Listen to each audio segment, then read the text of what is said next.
RevOps AF, the only podcast for people who are RevOps AF and want to learn all about things that are RevOps AF. Our goal is to give the revenue operations community, that includes marketing, sales, and CS, for any of you not paying attention, the skills needed to accelerate their careers. Hello and welcome to RevOps AF, the podcast. I'm one of your co-hosts, Kamala Thompson, and today I'm joined by James Warren. James, tell us a little bit about your background. Thank you. Very excited to be here. So I'm a senior manager of technology at the Chief of Staff Association. I've been working in RevOps now for probably about 10 years, although over that time it's probably not always been called RevOps. And I think, and probably like most other people as well, I fell into the role. So early on in my career, the short version of it was I was a musician straight out of high school, needed a part-time job, got some work in a hotel and started working with their allocation systems, basically working on reception and making sure that we were as full as we could possibly be with our allocations. Really enjoyed working with the software. Then moved into another role doing another hotel job for a university in London, Imperial College London. And then from that role moved into their student section as well. That's when I really started to get into CRM work. So we had a project on there to improve everything that we were doing on our system and tie all of those pieces of data together. And I think that's when RevOps started kicking in and taking that project on. Skip forward a few roles, do the same thing again, time and time again, essentially connecting the CRM with other sources of data through project management work, and eventually ended up becoming the product owner of whatever the system would be after that. And for me, myself, that's mostly been HubSpot, so I'm probably talking a lot of HubSpot language. So excuse that if you're not a HubSpot person, but as Salesforce or another system. But that's how I've ended up going through and just getting into the kind of the RevOps world. Wonderful. And it's always funny to me when people call out that they're specific to one system, because as somebody who's used so many of them, so many of the concepts and best practices are universal across whatever you're using. So I'm sure people will be able to relate whatever system they use, especially because we're talking about something I hear all the time, which is how you've been brought into an organization, you're doing your ops thing, and you're frustrated that it's not very centralized. It's not even called RevOps. So can you tell me a little bit about your journey? You mentioned you had a mentor or a boss who really walked through this with you. I would love to hear that story again. Yeah, it was a really powerful relationship, actually, that partnership working together and that's what's drived what I'm doing now as well. And I've done this 3 times over probably since that. It works for me, so hopefully it's useful for everyone else. Yeah, so I would normally come in to a business, usually either at the beginning of the project to consolidate all these systems and the data together, or I would follow an agency who usually put that system in, and then I would be employed internally into the company as the person who's going to kick that system and those processes into the second gear from that. How does that evolve once the agency's gone away and has done their implementation? So that really means in-depth knowledge about the business and how that operates to be able to get the most out of the tech software, because that's always the way it's framed when you join the business, is that they say we don't think we're getting enough of the system for what we pay for it, so how can we get more? That's usually what happens in the interview, and that's the question there. So I think the first point is identifying that you found the right role where you can actually make that kind of change there, where you see that there's an opportunity that things could be run a lot better.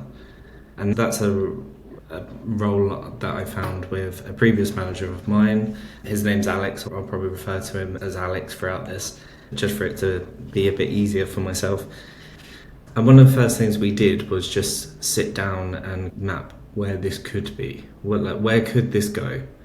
what could we actually do with the system? And that was just me and him looking at it away from everything else, because you often come in and there'll be objections about changing processes, and we can't do it that way. That's how we sell, and this is what our customer experience is, and we're very hard on this is how we do business, and people don't want to change some of those things. And I don't think we're ever looking at, in RevOps, we're ever looking at ripping up those things. We're always looking at testing them and evolving them and trying to keep as much of what has made that business successful to that point, but we're trying to amplify it. And I think that's the message that you have to get around, because people see the change as changing the way of working as a negative aspect, but it's actually, we're trying to always do it as a positive. First of all, we're sitting down discussing what can we actually do. The next part of the process for me was then sitting down with everyone who's using the tools and the software and is involved in the process. And the key thing was just to listen, have to listen to everyone and no ideas on day one. I love that because I have run into people where things may have changed so much, like the business may have changed what they're selling. There's a lot of things that are changing. So the back of your mind, you may be thinking maybe it is the best thing to just blow this up. But what you're saying is absolutely right, in that you have to act like a sponge and look at the art of the possible and just learn as much as you can about what's really getting in the way. What are they trying to do? Before you say anything that's going on in your head out loud about what you want to do next. That's so smart. I really like that. Yeah, and I found a lot of the time I've moved from industry to industry quite often, and I think it's quite easy at times to see that something from another industry that doesn't seem to be related works extremely well and can flip over to another one, and that process there could be adopted. But it's very difficult to go in again day one and say, oh, you could operate like a car business here. Something like that when you're selling a completely different product. But yeah, it's as much listen to everyone, no ideas, listen to what it is, what makes the business tick, what's the special sauce that they are offering of why the customers continue to come back, and really identifying in those points what's important to keep them. So is it the certain touch points that we have, and those are the ones that have to remain there for the customer experience. Yeah, that makes a ton of sense. Be a sponge, write the charter or the vision for where you could go. Once you've done your detective work and you've figured out what best could look like, what are the steps that you went through to bring other people on board, and how did you bring them on board? Did you just tell them this is what we should do? No. Not so. Good answer. Yeah. So my general process, I got trained in agile Scrum methodology. So I like to operate in an agile Scrum way. For anyone who doesn't know that, who's listened to this, an easy way of describing it is you time box your period of time that you're going to work in, so every 2 weeks, and then you would look at all the tasks you want to get done in those 2 weeks, and you work through them and you start to tick them off, and then looking for the 2 weeks ahead, prioritize what's most important kind of coming up. And by doing it like that, I found that it was really good to set up a frequency of meetings with key stakeholders around the business. So I was in a data team of one, and it wasn't the right title for the job that I was doing or the job that I wanted to go and do. But that was fine because I knew the impact that we could have in changing it. So I would sit with the head of sales, the head of marketing, or various heads within marketing, because marketing is usually the largest department that you would have. US, it's funny, it's very different. Oh, okay. That's interesting. I haven't had it that way around. Yeah, there would be a few sales heads in different departments as well, product team, finance team, essentially everyone sitting at a certain level, and this wouldn't be the senior leadership team. This would be the people, the first level of people managers. Yeah, these were the people that I wanted to sit with, because these are the ones who would be much closer to knowing what's impacting day-to-day life. And that is where it was easier to win people over. So you would start to look at what's the problem that you've got at the moment, and that would be, I don't have data on this, I need this report, I have a person who's about to go on a performance improvement plan. Is there anything you can see that can help them get out of the performance improvement plan, anything they're doing? Those are the types of wins that you can do quite quickly and build up a lot of credibility as well and start delivering upon them. So you very much are a support function to all of those types of managers. How did you use those moments? I'm assuming a lot of these were one-on-one. How did you use these moments to plant the seed about maybe RevOps should be a thing instead of what we've done so far? Yeah, so there'd be a key thing in each one of those meetings, because you're meeting one-on-one with a person from another department, and they are not necessarily meeting one-on-one with a person from another. From that, each person you're meeting with is not meeting with each other. So I would like to schedule a kind of internal newsletter to those stakeholders that I'm meeting with as well, and run through what's progress have we made over the 2-week period time frame, what got achieved, what didn't get achieved, what's coming up in the next 2 weeks.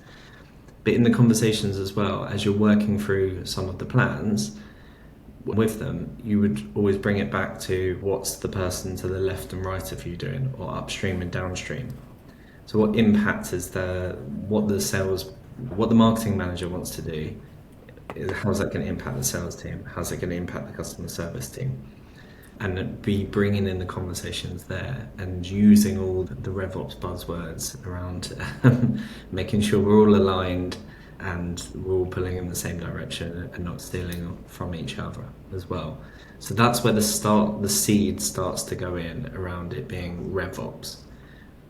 But I was always keen to not use the term RevOps then, because I didn't want to push a new principle of something that they would have to go and understand.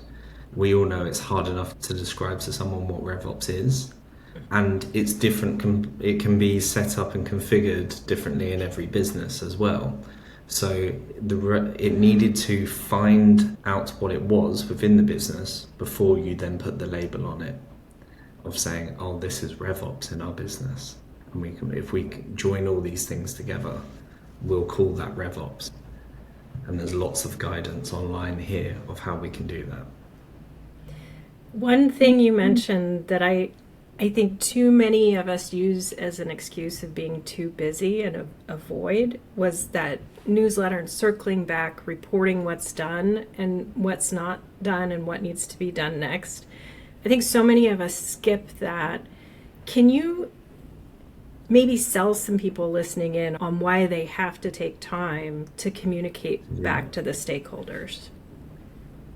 Yeah, sure. Because I think this is maybe the most important thing. Me too. Because so if I'm meeting with everyone who is a manager or someone who is a rep, let's say, of any department, then I'm sending the newsletter out to them, and I'm also sending them out to their manager, who might be, depending on the size of the business, director of their department as well. And the point of that is I need to get them understanding that they know what the 3 people in their team, the 3 heads of their department, are doing as well. Because you find so often that what they will discuss with one another is also not aligned within just this one department of marketing or sales or customer service. And so you will get the directors in a group themselves that go off to a senior leadership meeting and have a discussion about what they're going to do going forward. And then you've got the managers who are in the operational roles trying to understand how they're going to deal with this week, next week, a month's time. So that there is this disparity between what everyone's planning and what is actually practical. So by offering out this newsletter to people, then it sets the boundaries for unrealistic expectations as well. To say, oh, we're going to change this process. Senior leadership wants to change this process for the next quarter. They can see, because they're receiving an email every 2 weeks, that the data's just not there yet. That there is 2 months still to work through the data planning with all this team to be able to then do the next thing, because you're explaining the whole process to them. And that I think is the powerful thing around changing the who's actually got implied control here of what's actually going to move forward with the business, because you can have all the ideas, but it's the build that you want. And I would say that's the thing. In doing it this way round, when the RevOps is not from the top downwards, you cannot be precious about the idea. The idea might be yours, but what you want to do is actually make sure it gets built. So if you can, like inception, put the idea into other people, as long as you get to actually build it, then that's the goal, and then we're winning. I think it's such a human thing. Like, we live our lives and we're here for every moment. I think it's a very human thing to not realize how little the people around us see of what we do and how little they're aware of the things we're working on all the time. So stepping back and realizing, hey, these folks aren't aware of how I'm spending my time, and they may not be aware of how the other people on their team are trying to operate independently versus what the strategic management team is trying to roll out. That's so smart, because people just don't know what they don't know, and you're really helping create that bridge and improve alignment. Another RevOps buzzword. Yep. Yeah. So there was another tactic you used that I thought was just brilliant, and it was really demonstrating the art of the possible through lunch and learns. Can you describe what you did there and the why behind it? Yeah, we started off with a normal lunch and learn type of session, which was, again, I'm normally coming in after the agencies come in and has built things. And the reason why they're hiring me into a role is because there probably isn't someone who's got the technical expertise level on your given tool already within the business. So you're not going to win anyone over until you rapidly educate everyone on what can actually be done. So one of the quickest ways to set that up is, rather than sitting down with everyone, as much as possible, sit next to them side by side on the computer, show them what can be done, talk through different things. But you need to educate a lot of people quite quickly, and also around how it works for your business. So we would set up the lunch and learns essentially as training sessions, but do them for something that is fun and hypothetical. So again, it's this idea of planting the seed of a possible idea, and you're not wedded to the idea, what it is, but you might be explaining, for example, you might need you don't have a web checkout service, and you want to plant that idea in, because that's going to be much more effective for you than hiring so many more salespeople. And so you start to go through the possible ideas of what you can do in a web checkout, and how you can personalize pages, and the little fun things you could do around those. And that's how we started off. And then in different roles, it moved a lot more into, I really wanted to I had too many people to deal with across. We're talking the difference from the first scenario is probably like out to 100 people maybe turn up. The second scenario around to potentially 600 people. And what I wanted to do with that session was, I called it like a come and build with me type session. So I literally jumped on a call at lunchtime, just booked in for an hour, and said, we're going to go and build this business from the ground up. And it's going to take 6 weeks, and we're not going to worry about things too much. It's not going to be perfect, but we're going to build a website. We're going to build a sales process, a marketing plan. We're going to make sure we deal with GDPR issues and data protection. When we did all of those in these 1 hour sessions, quick and dirty, but using a lot of the features that you can use off the tools, and then also implementing some of the best practices, like explaining why it would be important to have this particular question in a form so that the sales team has this data to be able to use to convert, and then the email can be targeted. Those types of things, just really key moments on what's good best practice for everyone to show that you can turn something into a hyper-personalized process, which is where everything is now going as well.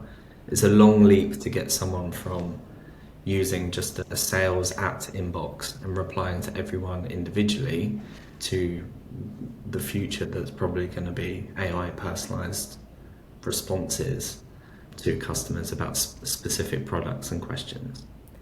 And I think what's so smart and the key to having people actually show up is you're not holding a lunch and learn to learn how to use HubSpot for sales or create a deal or something along those lines. You're thinking of what's a use case you hear all the time that potential customers are interested in. Maybe we can figure out how to scrape the web to identify key prospects faster for the sales team.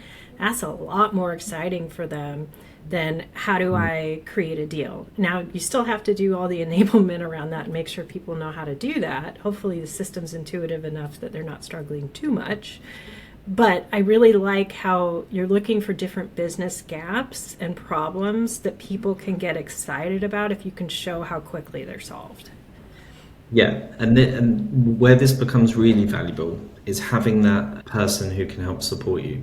So going back to what Alex's role in all of this was he's obviously sitting at a higher level. He's in the senior leadership development team, and his job was to try and get the other directors to turn up to these sessions and understand what's possible. Because what we would cover a lot of the time, like you said about web scraping and finding new ways to move the flywheel faster, these are the types of things that on their own, one of the senior leadership team might go out and find a consultancy for to give that exact talk. But we can do that talk in-house. We can do that talk, we can do that work. We don't really need the consultancy. Now, sometimes it adds a bit of weight to have that third party come in and say, this is best practice.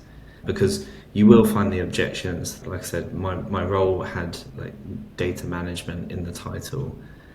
You know, why sometimes you might get a bit of, why would a salesperson listen to me?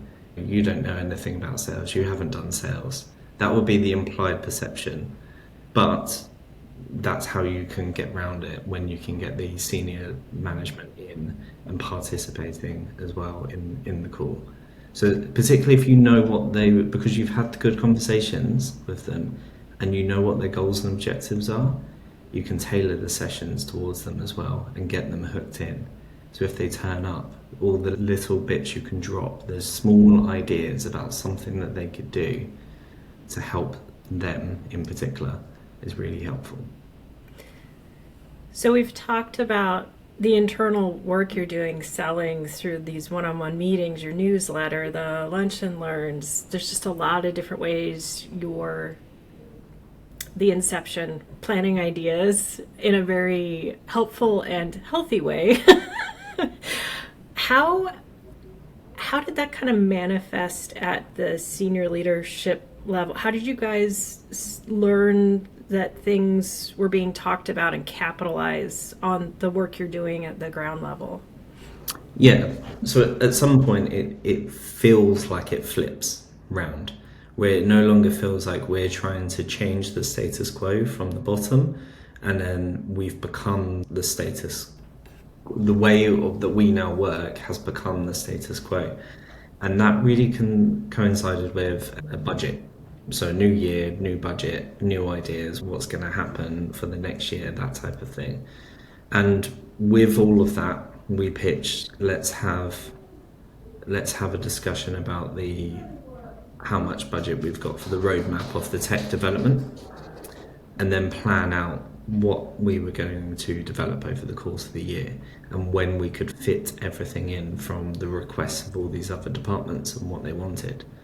So you're now getting the managers that I was speaking with on a fortnightly basis, pitching to their managers on what they wanted to do, what they needed, their budget. The directors sitting around in a group then competing against each other for what slice of the pie they get to spend next year, and then it going off to, we had a separate tech team, but then coming back, filtering back down to me for them to then say, can you tell us what's possible, what's not possible, if we need to do this in a particular order, as well as is there a critical path to delivering any of this.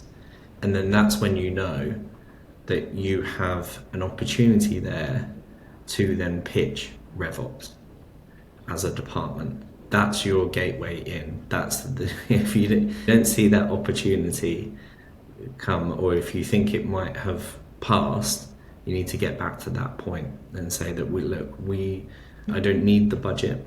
They can all have their own budgets, but we're going to be the ones coordinating the delivery of this work now. Yeah, and there were some big flashing signs that you had gained the respect necessary to have that conversation. They're looking to you to know what's possible, what order it should be done in, and they're coming back to you with the ideas you've been pitching the rest of the organization in a lot of cases. Yeah. So all those signs point to, we have momentum and we need to run with it. Yeah. Yay. Is there any last bits of advice you'd give somebody who's really struggling and feels like they're just taking requests and not able to really push the organization in the direction they're seeing they need to go? Yeah, I really do. I can't remember where I read it, but I think it's really good. It's to split your time if you can. This is why I find Agile Scrum particularly useful as well. Split your time into 70, 20, 10. So 70% I'll work on what's short-term things that need to be done, 20% on medium-term, 10% on long-term. If you don't give that time and give it to yourself and say, I will work on something that changes something in the future, I don't think you'll ever get anywhere with RevOps, because you do need to be a few steps ahead of where this business is going to go in the next kind of couple of years. You need to stay on the forefront of technology. You need to start with learning and development, new marketing practices, sales practices. Everything's changing. And if you don't give yourself that time, you won't ever be able to push anything, and you will always be reactive to other people's ideas, essentially. Yeah, it's the same conundrum people need to overcome when it comes to communicating what they're doing and how it's impacting the business. You have to make time for those things, or you're going to get stuck. Yeah, I think with the communicating as well on what you're doing is always saying, we're doing this now because we can then do step 2, step 3 as well. And nothing that you're doing is ever the end result. It doesn't stay like that forever. Yeah. And I would always encourage as well, when you're trying to get things delivered and you're trying to get away from this, we need this done yesterday type of approach, that you start implementing a lower threshold of what will pass for today. And I'm not talking about bring it right down to where it's bare minimum.